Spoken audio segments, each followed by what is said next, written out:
So the first reason would be that maybe the COVID broke the pattern of how they was working, which they already didn't like for already at least 5 years already. You got to be on the road for 4 weeks, then you go on for two. That's what you were saying earlier. Correct. So maybe the pandemic broke that pattern, and then in the next year now, people ain't want to do that no more. They didn't want to go back to doing that. They didn't. Okay. And the thing is that the pandemic issues on people losing their jobs, it hasn't affected the truck drivers. Truck drivers don't have a problem with it. They're not been threatened with the wacky packy or the jabby stabby. Okay. And it ain't even like they getting fired or they couldn't work. No. But they was essential workers, so they wouldn't losing jobs because of the pandemic like other people. Now they're going after nurses, school teachers, right. food workers, stuff and like that. And they're not threatened by, they're not bothering the truck drivers. Because that's how essential they are, man. They're not bothering the cab drivers. So what's the problem with them? Lyft drivers. Why they got Uber Lyft. Why they got a shortage? Well, simple fact. Like I asked him, I said, John, here's a truck driver. And this truck driver been driving 2 years. And now when the pandemic rose, he get put on unemployment. And this truck driver was making $9,000 a month. Now he's on unemployment. And of course, you know what they said. People who went on unemployment started making more money than they was working. So that's why they wouldn't go back. Ooh. So you got just as many truck drivers that are on unemployment who had to work only over a 6-month span to be able to draw this money out for a year. But if you worked over a year or 2 years, now you can sit back for the rest of the time until they get this figured out.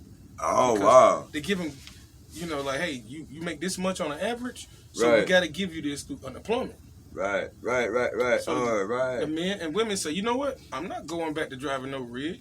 Right. Because I'm making more money sitting at home than I am on that rig. Because I realize now that the taxes they was taking out, they're not taking out as many because I can put exempt. Yeah. Because I was a person who was on unemployment for 2 years, and I made $17,000 each year, and I had to pay back over $575 each year, and I have documented to show you so through Jackson Hewitt for 2019 and 2020. I was on unemployment. Right. I had to end up paying money back because I went over 5,000 and some 500 and some change. Right. But for people that drive trucks, they go for more than that. Right. So they find it's a little bit heavier. Right. So what you do is you save some of that money that you've been getting from Uncle Sam all year, and you get ready to divvy it like back a big in corporation. When you go Like a big corporation. Like how you talking about. This is related, but Santos was going to allow Santos have a law against mask mandate. Correct. And he can fine you for breaking. Yes.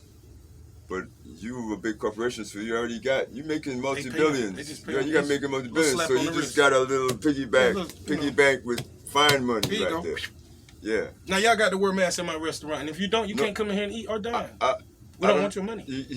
In other words, or you're a big bank and you got fined, man. Okay, here you go. It ain't nothing, man. Now you got to be vaccinated to work in my bank, and if not, then you can't work. So just like you were saying, your truck drivers, they know that they might get a fine, so they always put aside a little fine money.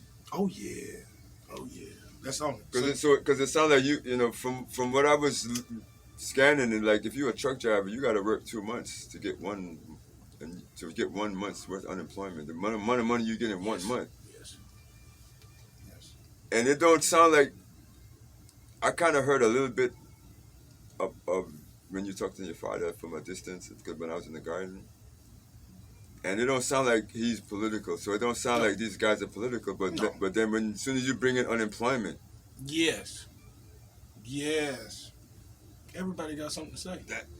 That shit is political. People might not know that. But if people understand the game, then you're going to begin to realize that what if they paying you to not work? Of course, that was part of it. Now, you hitting the hammer, because, that's like John said. He said now, to weaken this infrastructure and to slow it down by the masses, when they said 33.1 million, have not went back to work. That's a great mass of people. A lot of people went back to work, yeah. When you go out these places, even at Wawa's, in your local stores, your local restaurants, they don't have nobody, but they still hiring. Right. They don't have nobody. They asking me if I want to work at Wawa. As soon as you walk in there, right? They be like, hey, you want a job? Yeah. You like, hey, I'm a customer. Why you want to offer me a job? I told him if y'all ease up on the mask mandate, I'll work. He talk about they ain't going to do it. Right. So then you get into the point where they say, okay, we don't have enough insurance. Like the company's not making big time insurance money no more because they don't get over the amount of people. At one point in time, it was a thing where you had to have a certain amount of people for the insurance to give you a break And they give you that big check at the end of the year where people give you the Christmas party. Right. And they say, "Hun, here's some $500 or here's $200. Thank you for being here all year." But that comes part of that tax break they got, and on that insurance check they got, that's fat and loaded in the $1 million name. Mm-hmm. So keep in mind, what they just gave you, it's a tax write-off. The HR already done the math. Right. It's peanuts to them. So they write it off. Okay, we gave out $18,000 a day. On the giving out of the $18,000 a day, that was a tax write-off. They budget for that, and they Thank budget. you. Because that was part of the insurance, Right. which we paid all year long under your name. They know they're gonna make X amount. They budget. Okay, we're gonna pay out to the people. We might have to pay out X amount in fines. Like, they don't give a damn. No, that's the thing about it. And so then he went back to it, and he was like, well, after that, he went into with the military, and we talked about the military earlier, on how even the military is on unemployment.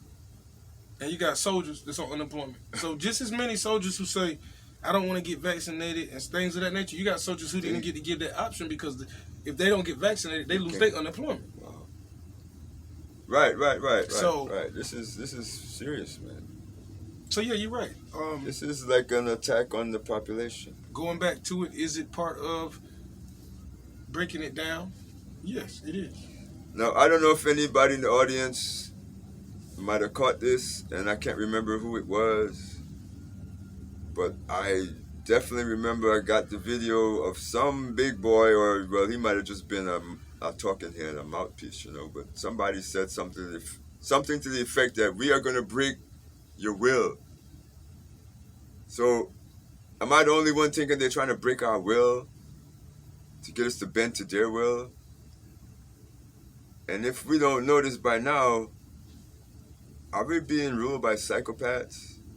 And I'll leave it at that. Because see, like Larry reminded me of the jewelers, the jewelry store. So it's a jewelry store.